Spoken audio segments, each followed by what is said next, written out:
fish breathe in water. Here's what we need. A jar, coffee grounds, tape, and coffee filters. Let's get started. Take your coffee filter over the jar.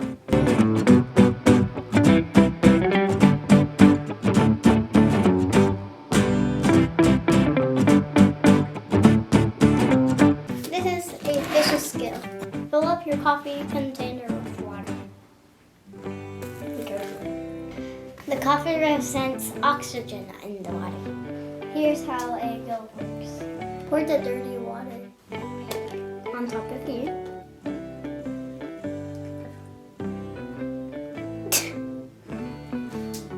Spray.